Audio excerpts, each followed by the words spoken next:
Some modern writers present approaches to applied ethics that do not directly include the ethical systems described historically. Let's take a look at methods of ethical decision-making. The imperative principle directs a decision-maker to act according to a specific, unbending rule. The first principle is to examine one's obligations and duties and what one has promised to do by contract or by taking on a role. This is like ethical formalism's focus on duty. The utilitarian principle determines the ethics of conduct by the good or bad consequences of the action. The second principle is to examine moral ideals, such as how one's decision squares with the prudence, temperance, justice, honesty, compassion, and other ideals. This is like Aristotle's ethics of virtue. The generalization principle is based on this question: what would happen if all similar persons acted in this way under similar circumstances? The third principle is to evaluate and act to determine if it would result in good consequences. This is utilitarianism. Questions more specific to criminal justice professionals an individual decision-maker should ask include the following. Does the action violate another person's constitutional rights, including the right to due process? Does the action involve treating another person only as a means to an end itself? Is the action illegal?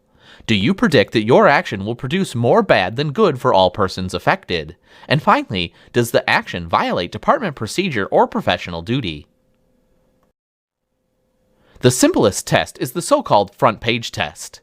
This ethical check asks to evaluate our decisions by whether we would be comfortable if it was on the front page of the newspaper. Public disclosure is often a good litmus test for whether something is ethical or not. If confronted with an ethical dilemma, one can follow a series of steps to come to an ethical resolution. Let's take a look. Identify the facts. Identifying all the relevant facts is an essential first step. Sometimes individuals facing a dilemma do not know all the facts, and sometimes the decision to find the facts is an ethical dilemma unto itself. Identify relevant values and concepts. Values of duty, friendship, loyalty, honesty, and self-preservation are usually at the heart of professional ethical dilemmas. Identify all possible moral dilemmas for each party involved. Recall that this was to help us see when someone's own moral or ethical dilemma is caused by others' actions. Usually, one's ethical dilemma is prefaced on the ethical or unethical decisions. Decide what is the most immediate moral or ethical issue facing the individual. This is always a behavior choice, not an option. Resolve the ethical or moral dilemma by using an ethical system or some other means of decision-making. Understanding how ethical decisions are made is critical to law enforcement professionals.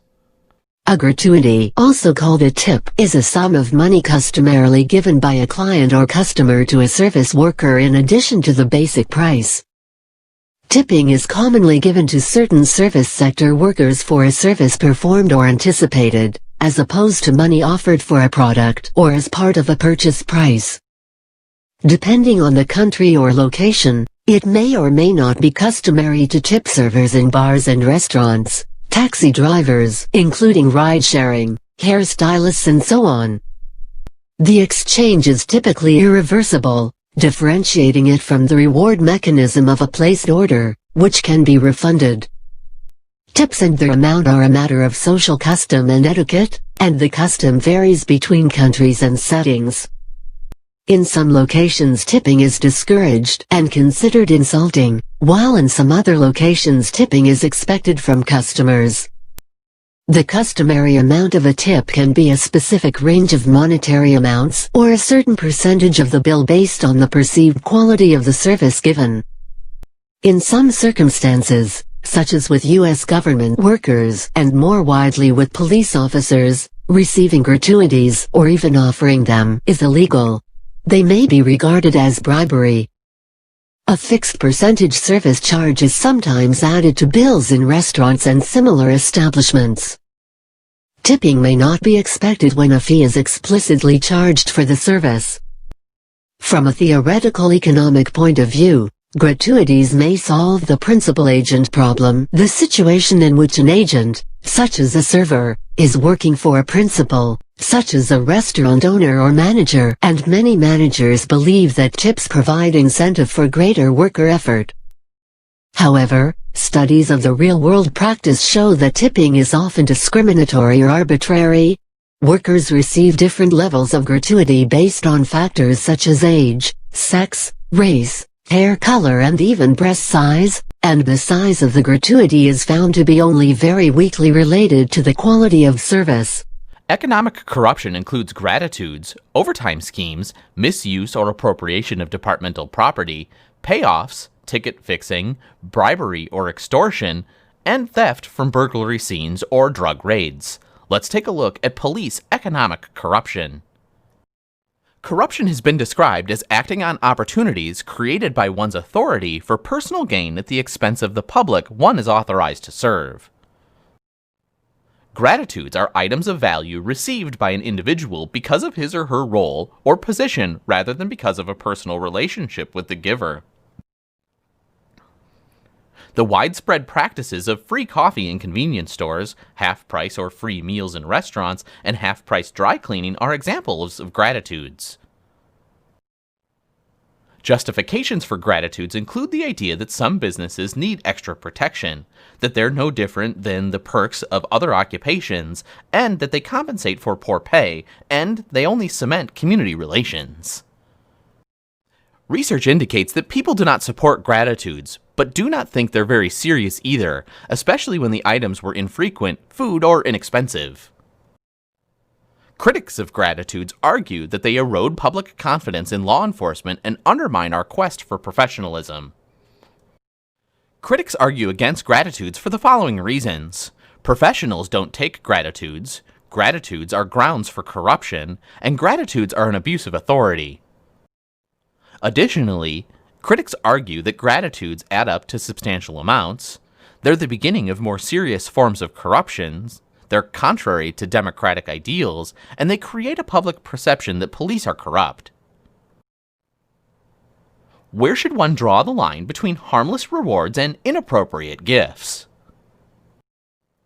Suppose that an officer is told by a convenience store owner that he or she can help him or herself to anything in the store, free coffee, candy, cigarettes, chips, magazines, and the like.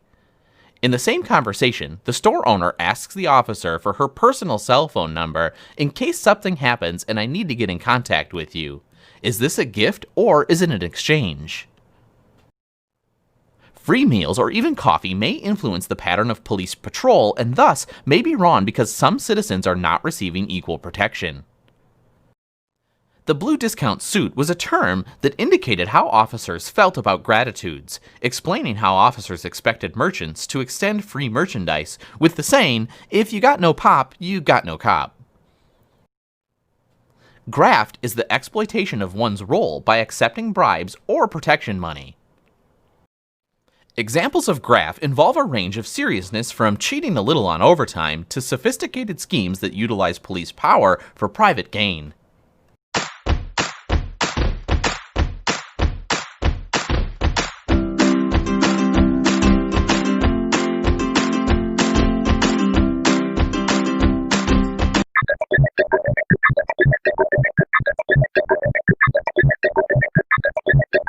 The norm of reciprocity is the expectation that people will respond favorably to each other by returning benefits for benefits, and responding with either indifference or hostility to harms.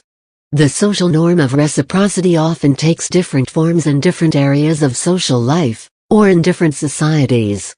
All of them, however, are distinct from related ideas such as gratitude, the golden rule, or mutual goodwill. See Reciprocity, Social and Political Philosophy for an analysis of the concepts involved. An underlying norm of reciprocity is by itself a powerful engine for motivating, creating, sustaining, and regulating the cooperative behavior required for self-sustaining social organizations, as well as for controlling the damage done by the unscrupulous. The power and ubiquity of the norm of reciprocity can be used against the unwary, however, and is the basis for the success of many malicious confidence games. Minor, Usually less malicious examples are techniques used in advertising and other propaganda, whereby a small gift of some kind is proffered with the expectation of producing a desire on the part of the recipient to reciprocate in some way, for example by purchasing a product, making a donation, or becoming more receptive to a line of argument. These minor examples include gifts of stickers and pens distributed by charities and flowers handed out by members of the Hare Krishna group. The background of the word reciprocity can be traced to the Latin reciprocus, which means, logically enough, moving back and forth. This is an appropriate meaning for a word that describes a system that moves goods and favors back and forth between participants, sort of a business version of the golden rule, or, in a different light, the expression "you scratch my back and I'll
ethics exists for most professions. In fact, having a professional code of ethics seems to be part of the definition of a profession, along with some form of self-regulation. Let's take a look at the law enforcement code of ethics. A code of ethics helps engender a self-respect in individual officers. Pride comes from knowing that one has conducted oneself in a proper and appropriate manner. Further, a code of ethics contributes to mutual respect among police officers and helps in the development of esprit de corps and common goals. Agreement on methods, means, and aims is important to these feelings. Within any profession, an agreed-upon code of ethics is a unifying element. A code can help define law enforcement as a profession, for it indicates a willingness to uphold certain standards of behavior and prompts the goal of public service, an essential element of any profession. Police officers generally pledge an oath upon graduation from an academy, and many police agencies have adopted a code of ethics. The International Association of Chiefs of Police, the IACP, proclamated the Law Enforcement Code of Ethics and the Canons of Police Ethics, and many departments have used these or adopted them for their own agencies. More recently, the IACP has endorsed the Oath of Honor. This oath, developed by a committee of the IACP, is offered as a shorthand version encapsulating the contents of the Code of Ethics. The IACP Code, or other codes of ethics for law enforcement, have at least 4 major themes. Let's take a look. As a law enforcement officer, my fundamental duty is to serve mankind, to safeguard lives and property, to protect the innocent against deception, the weak against oppression or intimidation, and the peaceful against violence or disorder, and to respect the constitutional rights of all men to liberty, equality, and justice. Justice. The principle of justice or fairness is the single most dominant theme in law enforcement code. I will keep my private life unsullied as an example to all, maintain courageous calm in the face of danger, scorn or ridicule, develop self-restraint, and be constantly mindful of the welfare of others. Honest in thought and deed in both my personal and official life, I will be exemplary in obeying the laws of the land and the regulations of my department. Whatever I see or hear of a confidential nature or that is confided to me in my official capacity will be kept ever secret unless revelation is necessary in the performance of my duty. A second theme is that of service. Police officers exist to serve the community, and their role appropriately and essentially concerns this idea. I will never act officiously if permit personal feelings, prejudices, animosities, or friendships to influence my decisions. With no compromise for crime and with relentless prosecution of criminals, I will enforce the law courteously and appropriately without fear or favor, malice or ill will, never employing unnecessary force or violence and never accepting gratuities. Still another theme is the importance of the law. Police are protectors of the Constitution and must not substitute rules of their own. I recognize the badge of my office as a symbol of public faith, and I accept it as a public trust to be held so long as I am true to the ethics of the police service. I will constantly strive to achieve these objectives and ideals, dedicating myself before God to my chosen profession, law enforcement. The final theme is one of personal conduct. Police must uphold a standard of behavior consistent with their public position. The emphasis on service, justice for all groups, and higher standards for police behavior is consistent with the public service mission of policing.